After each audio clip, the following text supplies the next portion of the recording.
Allez, bonjour les amis, bonjour à vous tous, nouvelle vidéo concernant une Ford Fiesta, donc 1,5 litre de 2006. Donc aujourd'hui au programme on va faire des biellettes de direction plus biellette axiale et remplacement des soufflets.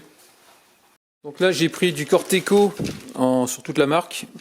Donc ici c'est les biellettes axiales, donc on peut voir c'est 493, 988, 97. Donc biellette axiale c'est ça.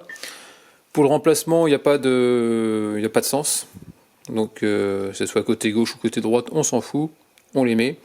Ensuite ici on va trouver des rotules de direction. Donc celles-là elles ont un sens, il y a un côté gauche et un côté droit. Alors, au niveau des références je me souviens plus. Donc c'est 494 00 405 et l'autre c'est 00 760. En général sur les rotules, on a un R qui est censé être marqué. R comme droite et L comme left à gauche.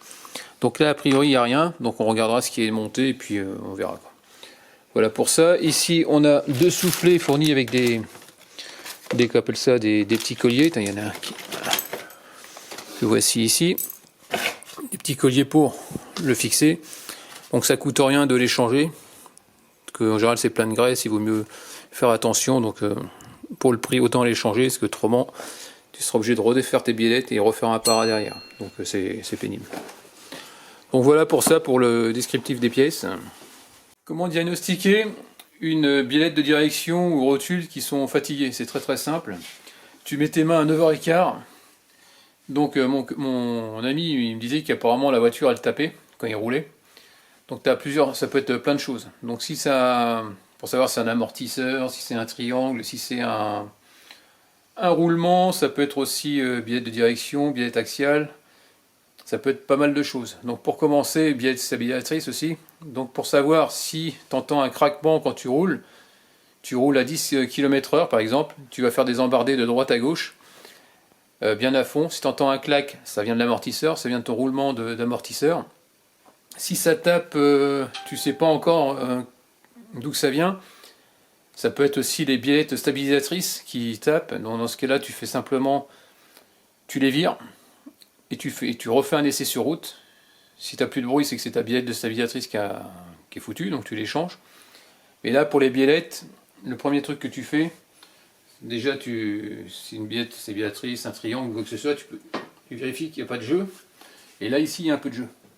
Là, toi, quand tu mets à 9h15 et qu'il y a du jeu, c'est obligatoirement tes biellettes de direction.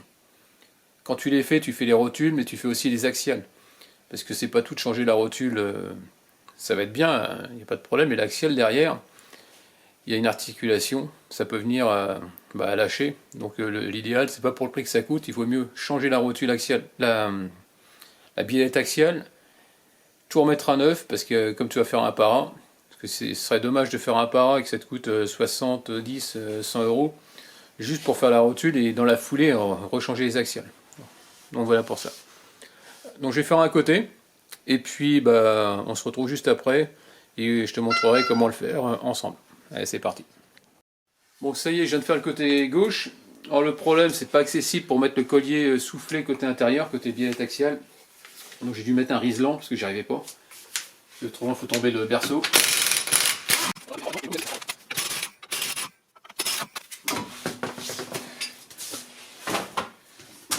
Donc ici on va retirer, donc j'ai commencé par desserrer notre biellette de direction.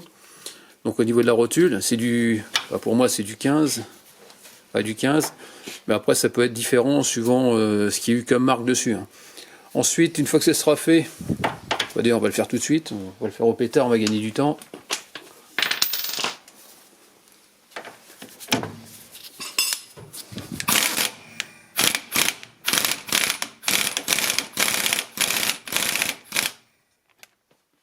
Comme ça, on va taper dessus. Voilà, c'est bon, c'est tombé, on n'en parle plus. Maintenant, ce qu'on va faire, on va desserrer, c'est du 22. 22. Le contre-écrou, on va juste le desserrer déjà. Non, c'est dans l'autre sens. Donc ici, on va casser le petit collier en métal, on va le dégager et on va pouvoir retirer le soufflet. Donc là, j'ai viens de débloquer à l'aide de la clé de 22 vers le haut. et c'est inversé de l'autre côté forcément. J'ai fait un trait avec du juste derrière pour faire une marque derrière le contre-écrou, tout simplement. Et après on va pouvoir desserrer. J'ai enlevé déjà le collier aussi, le petit collier qui tient le soufflet. Maintenant que ça c'est fait, on va essayer de descendre, de défaire l'écrou de la rotule. Bien sûr, je pense que... Alors, ce qui peut se passer, c'est que ça... Il y a tout l'ensemble qui tourne. Et je crois que là, c'est ce qui se passe. Il y a tout qui tourne, donc forcément, c'est impossible. Donc on va faire une autre technique. Enfin, la technique, c'est qu'ici, c'est du BTR. En 5. Après, ça peut être une empreinte torque, ça peut être n'importe quoi. Donc là, on va le tenir. Sauf que sur les nouvelles rotules, le problème c'est qu'on n'a pas de... Il n'y a aucune empreinte. Donc tu verras tout à l'heure, c'est un peu galère. Parce qu'il y a tout, quand on va vouloir le serrer, il y a tout qui va tourner dans le vide. Donc ce qu'on fera, on le mettra en pression pour remonter et on arrivera à le bloquer. Donc ici, voilà, donc on va desserrer, on bloque et claquer. Et on bloque et on desserre. Bon, on essaye. Ça, c'est assez raide.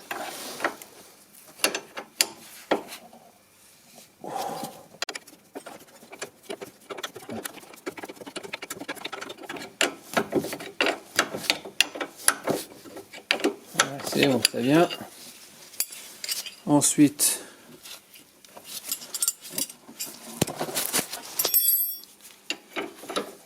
soit ça vient ou ça vient pas. Dans le cas où tu n'as pas d'empreinte, tu y vas directement à la disqueuse. Hein. T'embête pas. Et ça viendra. Voilà. Comme ça, on y est. Donc là, maintenant, ce qu'on va faire, c'est qu'on va compter le nombre de tours. Allez.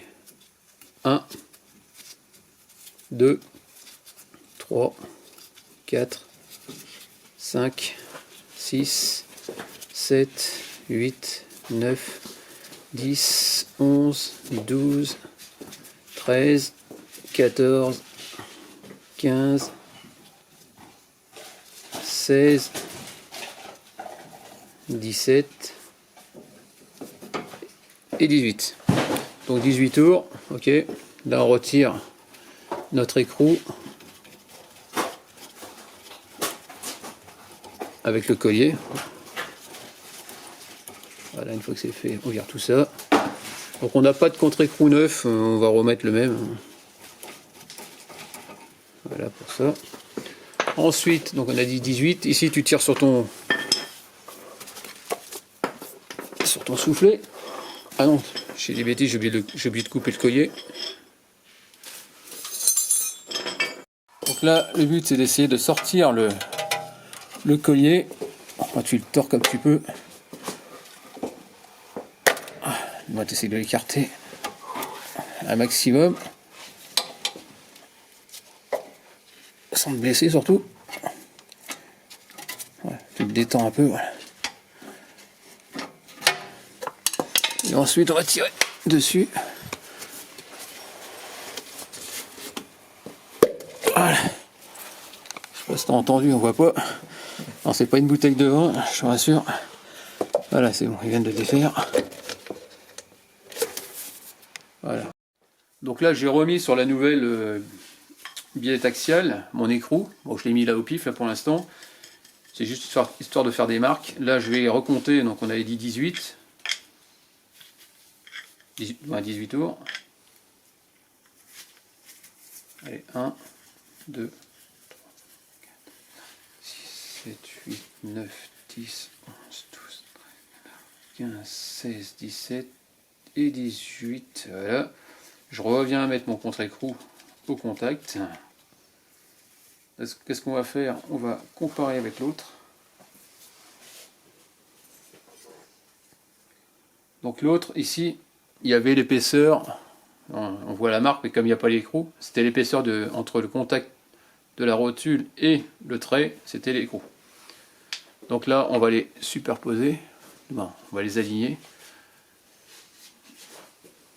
Et là, on peut voir qu'on est bien, le trait, on voit qu'il correspond bien ici, donc il n'y a pas de problème. Donc on va pouvoir redéfaire. Je vais faire une trace au Tipex, juste derrière. On vire tout, on remet ça en place. Donc là, ça y est, je viens de remettre ma biellette. Donc on va la serrer, hein, ça amène des choses.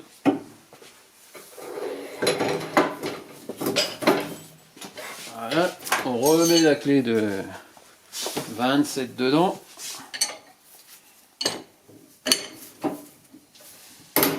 Ah, il a pas pris, il a sauté.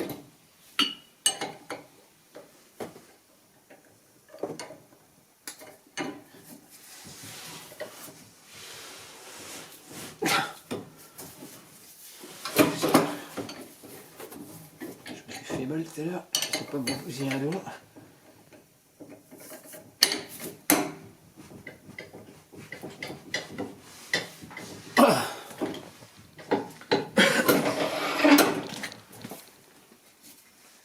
Ouais,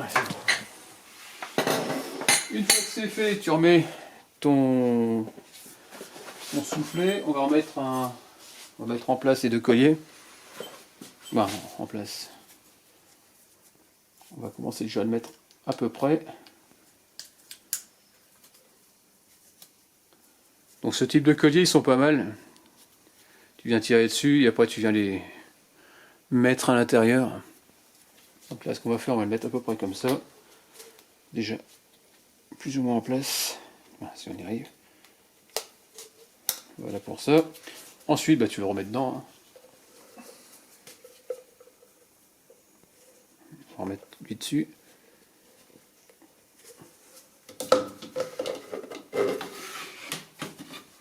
Voilà, comme ça. Avec une pince plate, tu vas mettre notre collier.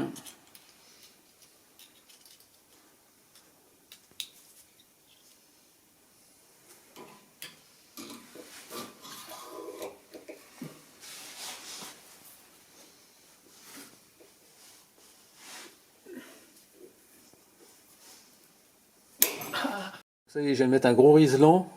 Et puis voilà quoi. Donc là maintenant c'est fait, on va remettre la rotule. Allez, on remet ça en place maintenant, on compte les 18 tours.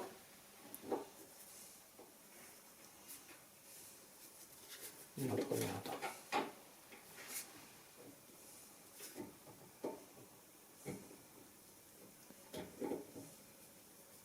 quoi ce délire ?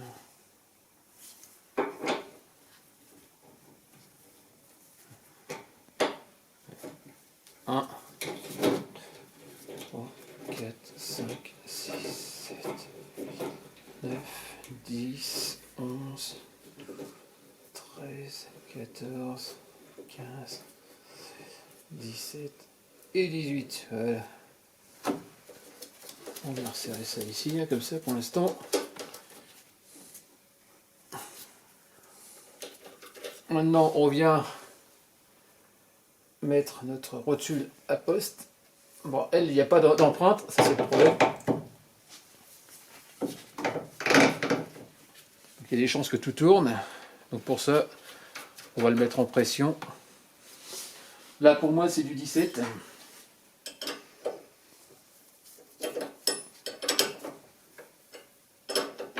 A priori, ça a l'air d'être bon. Parce que là, j'avais du mal à visser.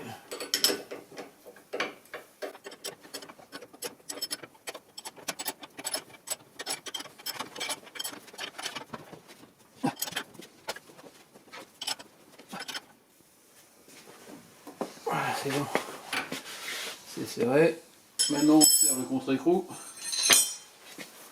Non, c'est du 22. Toujours pareil, ça n'a pas changé.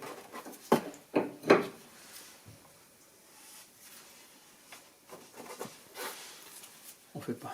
Voilà pour ça. Donc voilà, terminé pour le remplacement de la biellette. Hein. Maintenant, il n'y a plus qu'un parallélisme à faire. Ça, c'est obligatoire parce qu'on y a touché. Après, là, ce qui peut se passer, c'est que tu peux te trouver avec malgré que tu aies compté le nombre de tours, avec le voyant qui s'allume ESP quand tu vas rouler. Alors là, c'est normal parce que tu as le capteur d'angle qui va te donner une information au calculateur. Et comme les roues elles sont pas bien, il faut refaire un parallélisme, ce qui va se passer c'est qu'on les valeurs du capteur d'angle seront en dehors des limites, et c'est pour ça que tu vas te retrouver avec le voyant ESP qui va s'allumer. Donc il ne faut pas s'inquiéter, le fait de refaire apparat, dans la foulée, les réglages vont revenir normaux et ton voyant va disparaître tout simplement. Donc ne pas s'inquiéter pour ça. Donc voilà, désolé pour la fin de la vidéo, j'ai eu un gros souci avec le fichier qui s'est endommagé malheureusement sur la fin. Donc je voulais conclure, donc voilà ce qui se passe, c'est que donc là j'ai fini donc de monter, comme tu peux voir, la billette axiale, rotule avec le soufflet. Donc là tout est nickel. Donc quand ça arrive à ce stade là, bah, tu n'as plus qu'à remonter ta roue, ranger tes outils et puis après prendre rendez-vous pour faire un parallélisme. Donc la voiture depuis elle a fait 500 ou 600 km en quelques jours. Donc là il va la faire dans un garage pour le para. Et puis voilà, donc elle se comporte très très bien, il n'y a plus de bruit, tout va bien. Donc terminé pour cette petite vidéo, en espérant que c'était plu. N'hésite pas à me laisser des commentaires avec des j'aime ou j'aime pas comme d'habitude. Pense à t'abonner, actionne la cloche de notification si tu veux voir d'autres vidéos de ma part. Et puis je te dis à très bientôt. Allez, ciao.